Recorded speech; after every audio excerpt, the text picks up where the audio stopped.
Akala ko noon ang mga multo ay umiral lamang sa mga alamat, sa mga aklat, sa mga kwentong takutin ang mga bata bago matulog.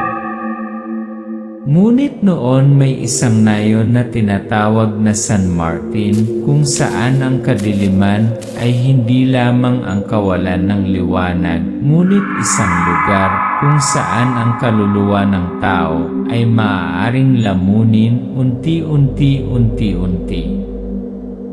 Ako si Ana, isang pulis, isang normal na tao. Ngunit tulad ng lahat ng pumunta dito, wala na ako sa sarili ko pagkatapos umalis sa San Martin. Ang imahe ng lungsod sa gabi, mga dilaw na ilaw, ang tunog ng mga busina ng kotse sa malayo. Kasama ang larawan ng isang transfer form, kasama ang isang babae na nag-impact ng maleta.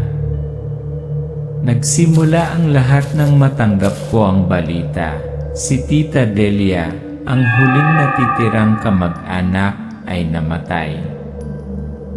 Isang normal na kamatayan, sabi nga nila.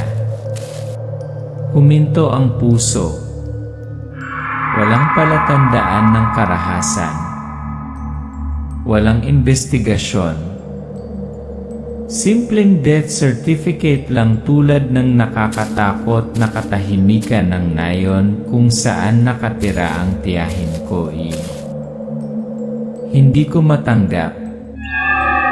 Dahil noong gabi bago siya namatay, napanaginipan ko siya. Duguan. Umiiyak. At tinawag niya ang pangalan ko.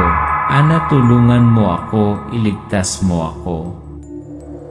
Hindi ko alam kung ito ba ay isang espiritu o isang piraso ng alaala na hindi pa nakakapagpapahinga. Ngunit isang bagay ang alam ko, kailangan kong pumunta sa San Martin upang makita ng sarili kong mga mata. Upang marinig kung ano ang walang nangahas na sabihin. Upang ilantad kung ano ang nakabaon ng malalim sa ilalim ng maskara ng kapayapaan. At iyon ang pagdating ko sa lugar tinatawag nilang baryong may mga opisyal na aswang, ang nayon kung saan namumuno ang mga demonyo na anyong opisyal. Bumaba ang jeep sa isang malabo na kalsada sa bundok. Nagpatuloy ang pag-uusap sa tunog ng makina at hangin. Hindi ko alam kung ano ang magiging kalagayan ko pagkatapos ng paglalakbay na ito, isang survivor o bahagi ng mga kakilakilabot na sinusubukan kong hanapin. Ngunit kung nakikinig ka sa mga salitang ito, marahil ay handa ka na. Handa nang tuklasin ang katotohanan na walang sinuman ang mangahas na sabihin tungkol kay San Martin. Lily Allen Martin Files, Darkness Van Human Shell. Akala ko noon, ang takot ay isang bagay na pinili ng mga tao na huwag pansinin. Hanggang sa kumatok ito sa kanilang pintuan kapag sila ay natutulog ng mahimbing, nang ang kanilang mga puso ay naisip na sila ay ligtas. Pagbabago ng larawan, gabi, isang panaginip. Nakahiga si Ana sa kama, nalungkot ang mukha. Isang boses ang bumubulong sa hangin, Ana, tulungan mo ako. Yan Tia Delia, tita ko, ang nag-iisang kamag-anak na natitira pagkaraan ng lahat ng mga taon na ito. Malakas, tahimik, isang nurse na nakatira sa isang lugar na tinatawag na San Martin. Parang kakaiba, tama ba? Nagising si Ana sa kalagitnaan ng gabi, basang-basa sa pawis, nagpanik ang kanyang mga mata. Bumangon siya sa kama at hinawakan ang isang bagay malamig, malagkit, makapal.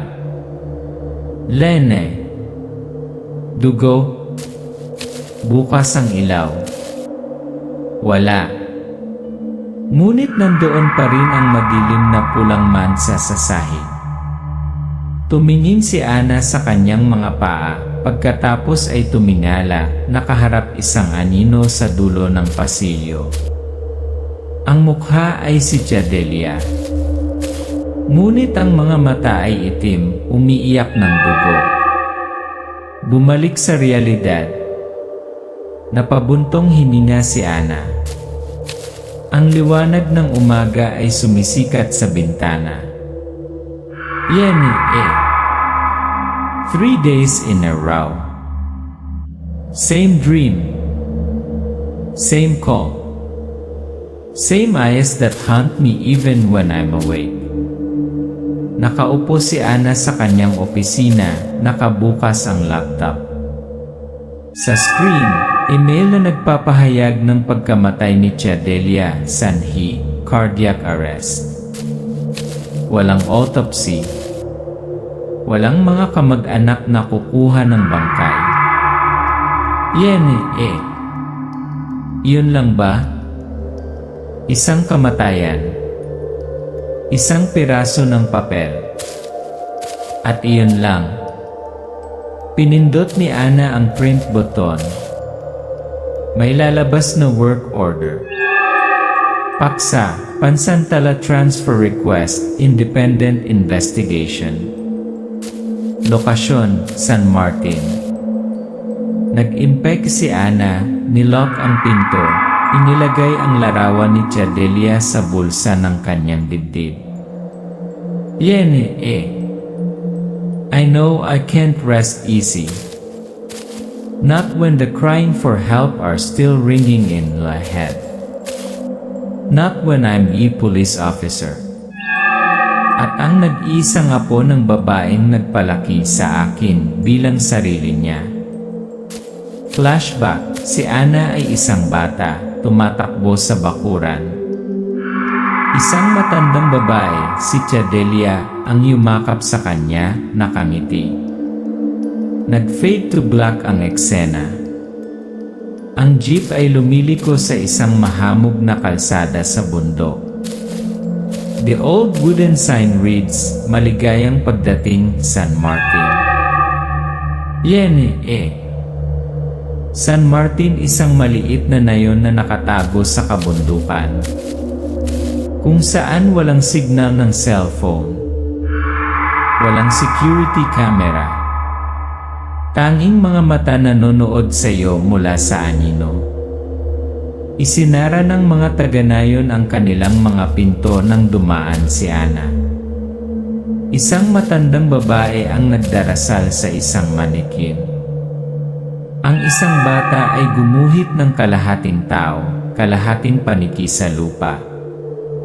Mabilis na binawi ng isang lalaki ang kanyang kamay nang makakita si Ana ng kakaibang tatoo sa kanyang pulso. I don't believe in ghosts. I don't believe in something called aswang. But what I'm about to see will make me doubt my own memories. Ang unang gabi sa San Martin. Mag-isang nakaupo si Ana sa lumang bahay ni Jadelia. Ang hangin ay umuungol.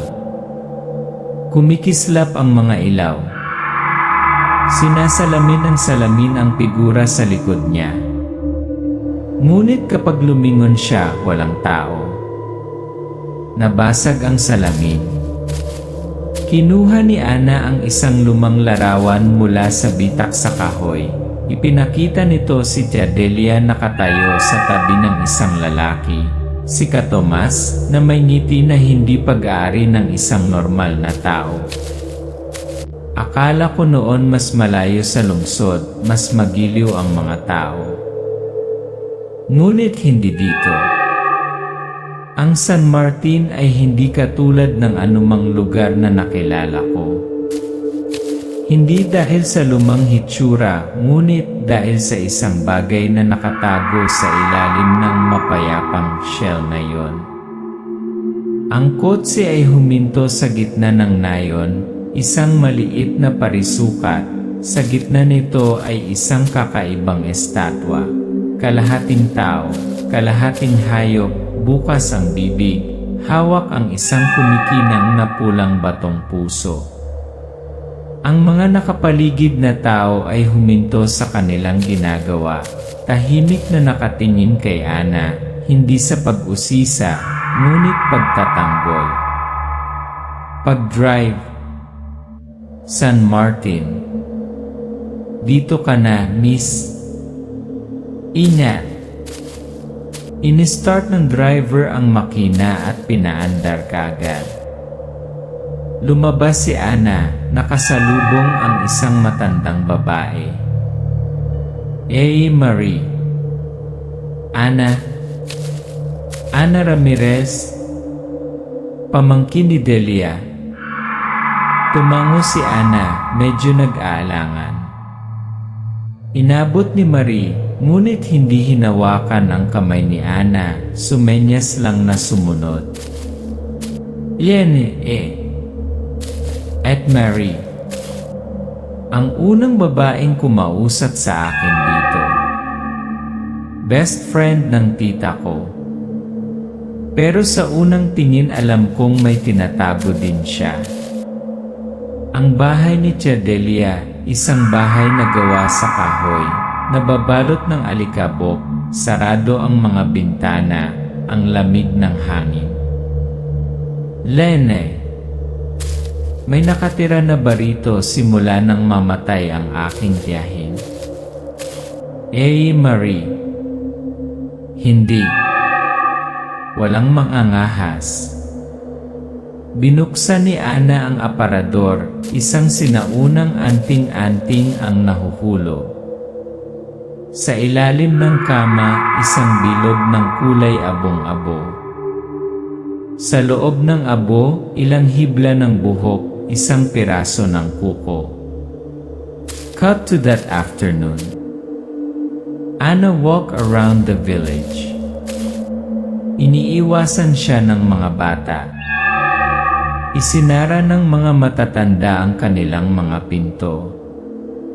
Natigil ang eksena nang makita ni Ana ang isang matangkad na nasa katanghaliang gulang na lalaki, may hawak na masyete, na pumuputol ng kahoy. Lumingon siya, matalas ang kanyang mga mata na parang kutsilyo. Katomas. Kaya dapat ikaw ang bagong dating. Ana Ramirez, welcome to our little hell. Isang magiliw na ngiti ngunit blanko ang tingin. Nakipagkamay si Ana, ang kamay ni Katomas ay hindi pangkaraniwang malamig. Katomas sinasabi ni Delia noon na katulad kanya.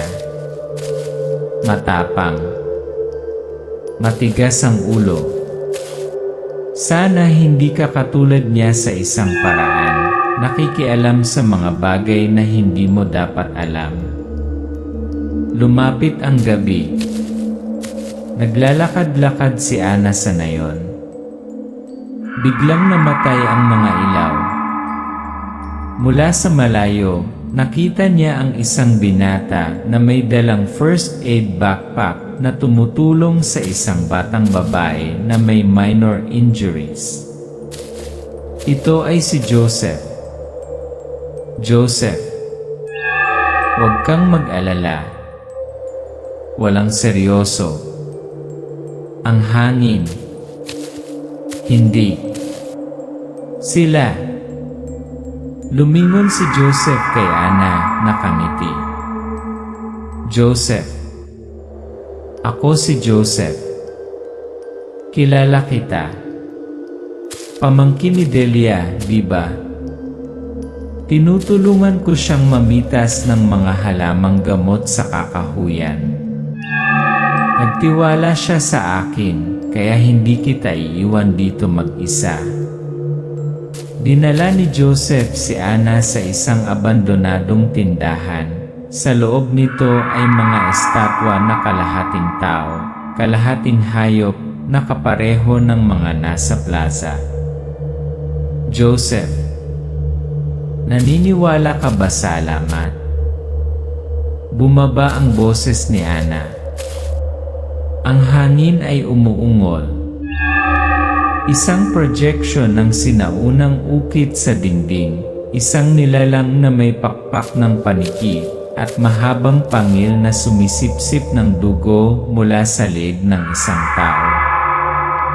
Yene Sinabi sa akin ni Joseph ang tungkol sa danag, mga sinaunang nilalang na sumisipsip ng dugo na nabubuhay na nakatago sa anyo ng tao. Hindi sila namamatay, natutulog lang sila. At nabubuhay muli tuwing nagsasagawa ng ritual ng dugo ang nayon.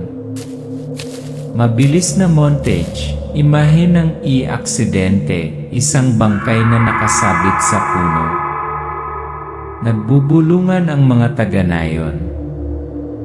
Isang batang dumudugo sa lupa. Sumisigaw ang isang lalaki, tinakpan ang bibig ng kanyang asawa upang hindi ito magsabi. Isang kabaong ang nagmamadaling inilibing sa kalagitnaan ng gabi. Yene Unti-unti kong naunawaan. Sa San Martin ang katotohanan ay hindi sinasabi sa mga salita. Ito ay nagtatago sa mga mata, sa katahimikan, sa bawat kamatayan na walang nangahas na tanungin. Tumayo si Ana sa harap ng salamin, hinawakan ang kanyang leeg, kung saan lumitaw ang isang malabong pulang marka pagkatapos ng isang gabing walang tulog. Tumingin siya sa buong silid, walang laman.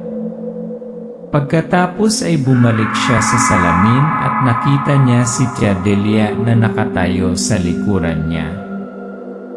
Duguan ang mga mata. Mouth moving, San Martin hindi ligtas. May mga katotohanan hindi kailanman nakasulat, binulungan lamang sa mga oyayi o inukit sa bato na may madugong mga kuko. Sa San Martin, malapit ko nang mahawakan ang ganoong uri ng katotohanan. Nagising si Ana sa kalagitnaan ng gabi, basang-basa ang likod ng kanyang kamiseta. Narinig niyang muli ang pamilyar na tawag, ngunit sa pagkakataong ito ay may bagong salita, huwag kang tumalikod. Lando. Lumingon siya sa bintana. Doon, nakatayo si Joseph sa ulan, sinanyasan siyang sumunod. Mabilis na hiwa, naglalakad sina Ana at Joseph sa kakahuyan, kumikislap ang mga flashlight.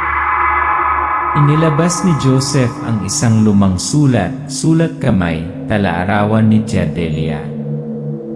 Joseph, ninakaw ko kay Ate Marie. Susunugin niya. Isa si Delia sa kanila pero nagbago ang isip niya. Lene. Alam niya ang totoo. Joseph. Alam. At inalis dahil sa pagtanggi na gawin ang susunod na ritual. Flashback sa pagsasalaysay. Si Tia Delia ay isang nurse. Inimbitahan na alagaan si Katomas nang siya ay malubhang nasugatan matapos ang isang nabigong ritual.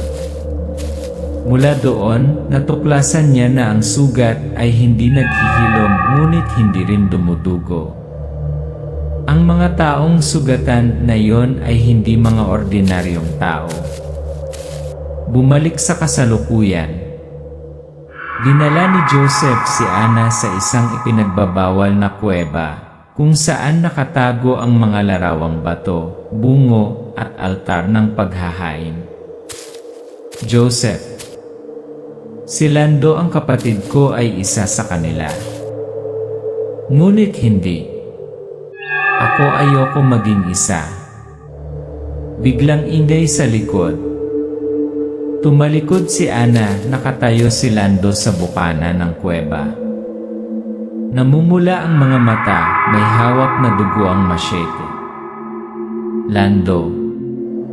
Joseph, pinagtaksilan mo ang sarili mong dugo. Isang maigting na habulan ang kasunod, tumakbo sina Ana at Joseph sa kakahuyan. Sa kanyang pagkataranta, nadapa si Ana. Diniinan ni Lando ang kanyang ibabaw, mapupulang mata, nakalabas ang mga pangil, handang kagatin ang kanyang leeg.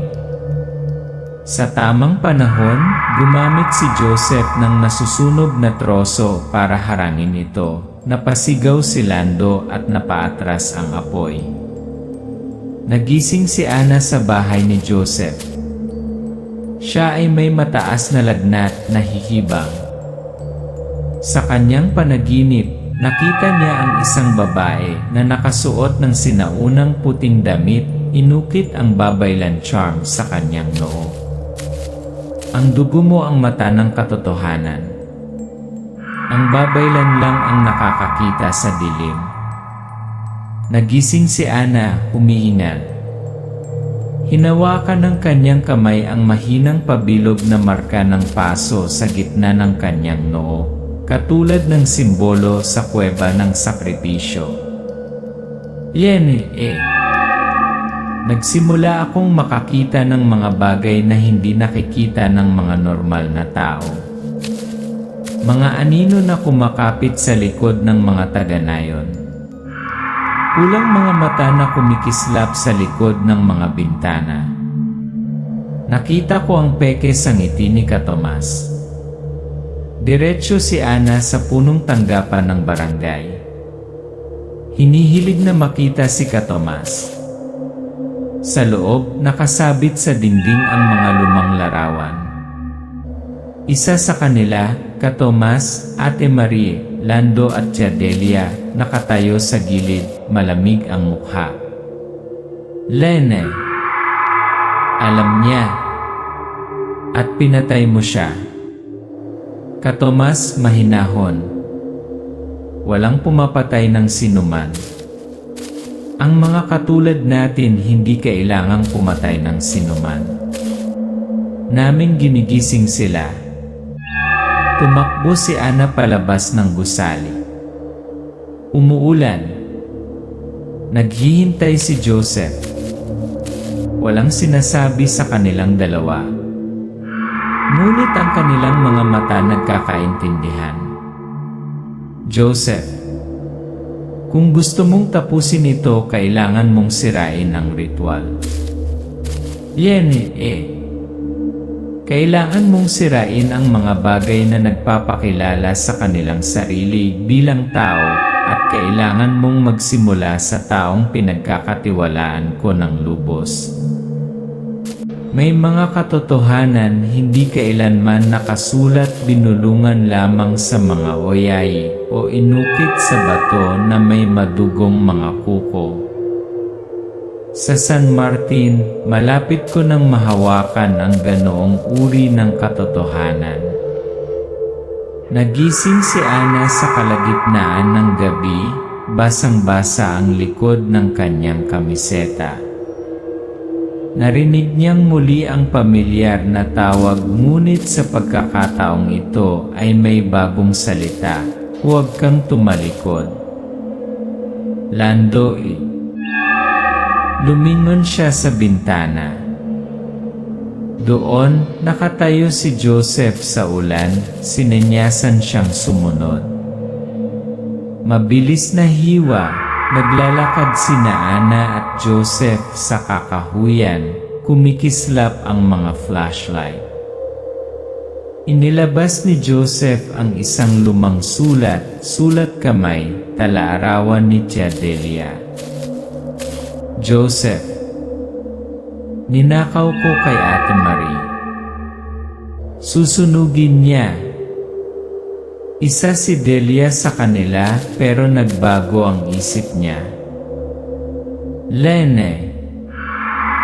Alam niya ang totoo. Joseph. Alam. At inalis dahil sa pagtanggi na gawin ang susunod na ritual. Flashback sa pagsasalaysay. Si Tia Delia ay isang nurse. Inimbitahan na alagaan si Katomas nang siya ay malubhang nasugatan matapos ang isang nabigong ritual. Mula doon, natuklasan niya na ang sugat ay hindi naghihilom ngunit hindi rin dumudugo. Ang mga taong sugatan na yon ay hindi mga ordinaryong tao. Bumalik sa kasalukuyan.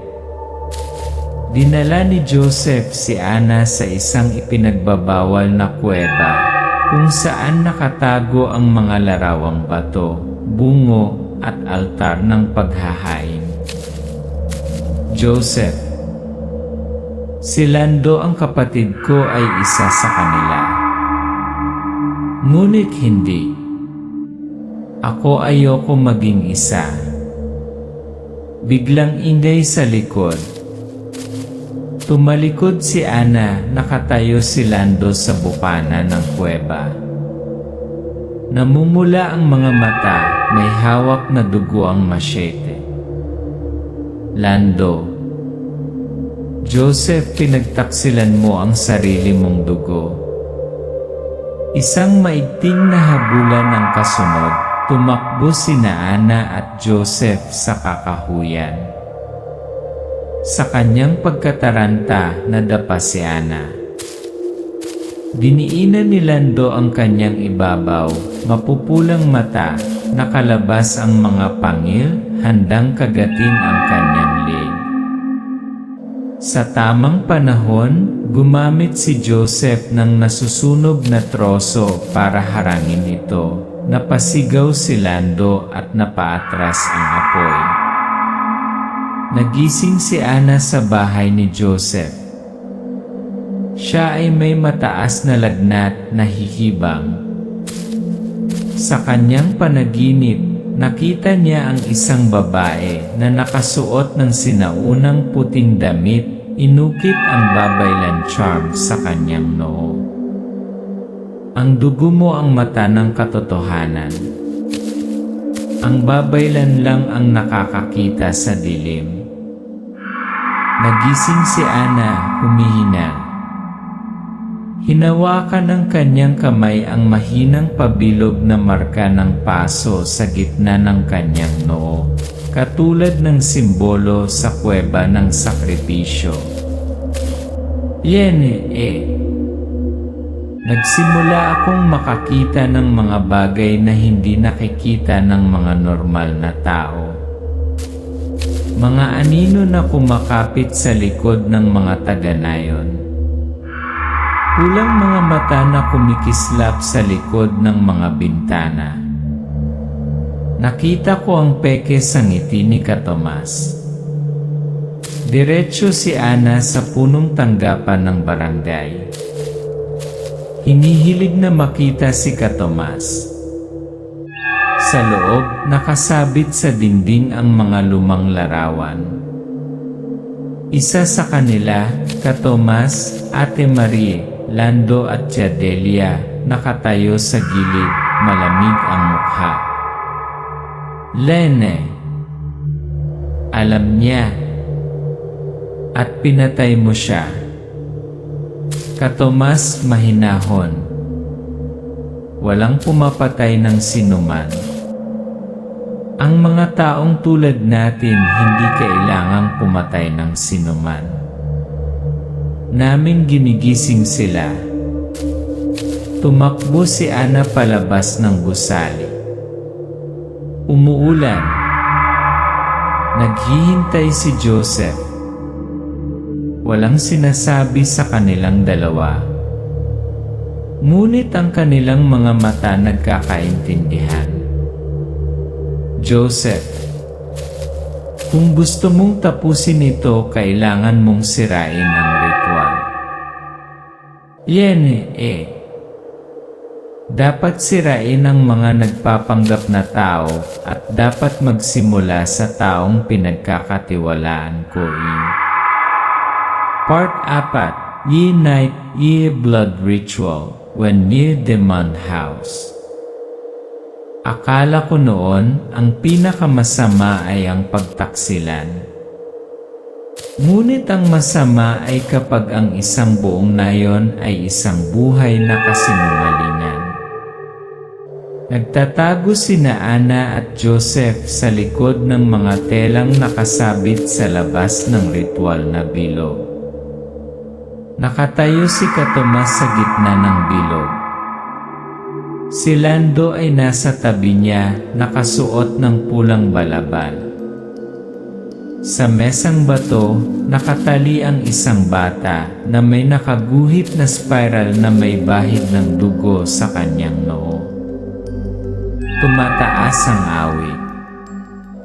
Katomas. Ngayon ang gabi ng pagpanumbalik. Ngayon, bubuhayin natin ang dugo ng mga danag. Ngayong gabi ay ang gabi ng muling pagkabuhay. Ngayong gabi, ginigising natin ang dugo ng danag. Ang mga tao ay yumuyuko, umuungol. Ang ilan ay nagsimulang mag-transform, mahahabang kuko, mapupulang mata, basag na balat na parang nasunog na kahoy. Umaalinggaw sa dilim ang mga daing at ingay ng mga buto. Bumulong si Joseph kay Ana habang naghahanda silang sirain ang ritual na bilog. Joseph, dapat mong maabot ang batong altar. Sa ilalim nito ay ang espada ni Delia. Itinago niya ito noong unang nabigong ritual. Tanging ang espadang iyon lamang ang makakasira sa ritual. Lene, ano ang tungkol sa iyo? Joseph, ako na ang bahala sa iba. Aksyon ay sumiklab, si Joseph ay sumugod, sinusubukang gambalain ang mga tao. Ngunit agad na napansin ni Lando at tumalon pasulong, kinagat ang balikat ni Joseph na naging dahilan upang mapasigaw siya sa sakit. Sinasamantala ni Ana ang pagkakataong iyon, sumugod sa altar. Nadapa siya, nadulas ang kanyang kamay sa dugo, ngunit nakahanap ng isang sinaunang espada, isang manipis na talim na may nakaukit na simbolo ng babaylan. Yene. Ang talim ay malamig na parang yelo, ngunit sa sandaling dumampi ito sa aking kamay, naramdaman ko ang hininga ni Delia. Tense away, Ana confronts Lando. He's almost fully transformed, black skin, glowing eyes, blood dripping from his mouth. He charged pero sinaksak siya ni Ana sa dibdib sa himpapawid. Ang sigaw ng halimaw ay pumupunit sa gabi. Nasusunog ang katawan ni Lando mula sa loob. Kumukulo ang itim na dugo, namimilipit siya, pagkatapos ay sasabog-sabog. Tumigil ang mga pag-awit. Sigaw ni Katomas, inutusan ang mga taga-nayon ng aswang na ipagpatuloy ang ritual. Ngunit may nagbago. Isang kabataang babae ang lumabas sa karamihan, ibinaba ang kanyang balabal, dinurog ang anting-anting sa ilalim ng paa. Babae, wala na. Hindi ka namin sinusundan. Hindi kami hayop. Nang humina ang mga hiyawan, ang natitira ay katahimikan. Isang katahimikan na hindi katulad ng dati, ngunit ang uri na nagpaunawa sa iyo. Kakaalis mo pa lang sa kadiliman, ngunit hindi nangangahulugang patungo sa liwanag. Nakahiga si Joseph sa kama, maputla ang mukha, umaagos pa rin ang itim na dugo sa sugat sa balikat. Umupo si Ana sa tabi niya, hawak ang kamay niya.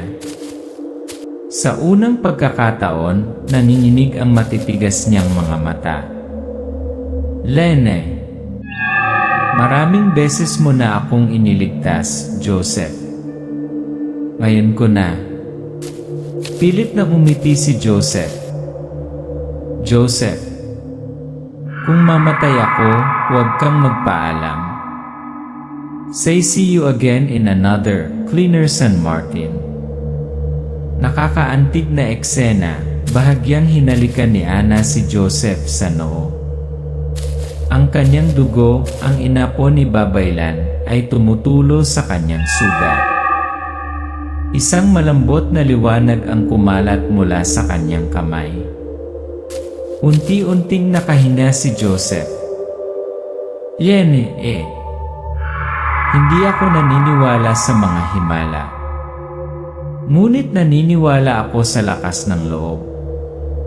At kung minsan ito ang tanging bagay na makakalaban sa tadhana. Sa gabing iyon, lumabas si Ana sa plaza, kung saan sinusunog ni Ate Marie ang mga lumang titik, manika, at mga mapa ng ritual. Lene, bakit hindi mo sinabi sa simula pa lang? Marie, dahil bahagi ako nito. Naniwala ako. Dumugo ako.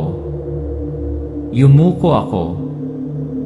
Hanggang sa tiningnan ako ni Delia ng diretsyo sa mata at tinanong, ito ang iwan natin sa susunod na henerasyon.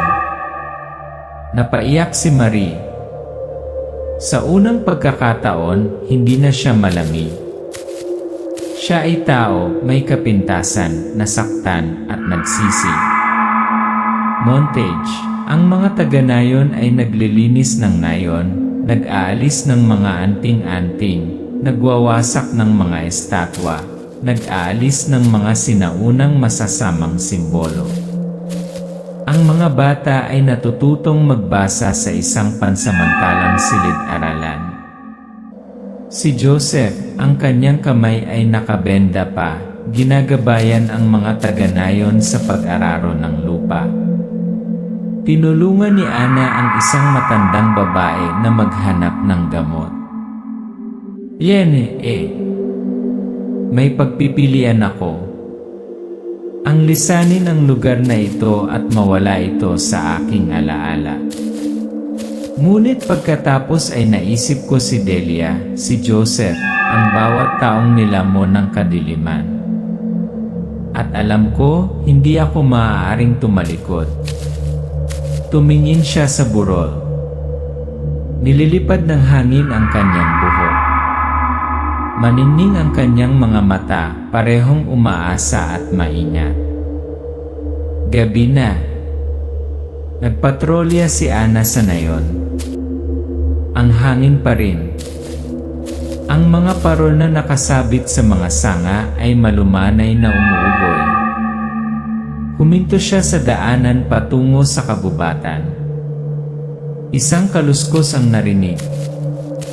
Dahan-dahang gumagalaw ang kamera patungo sa tuktok ng mga puno. Sa una ay kadiliman lamang. Ngunit pagkatapos, dalawang pulang mata ang sumilip mula sa mga palumpong. Katahimikan. Walang ungol. Walang umaatake. Nakatingin lang. Yene, Akala ko noon ang dulo ay isang tuwid na linya. Ngunit para sa San Martin ang dulo ay kung saan nagsimula muli ang bilog. Natutulog ba si San Martin o nakapikit lang siya? naghihintay sa susunod na muling pagkabuhay.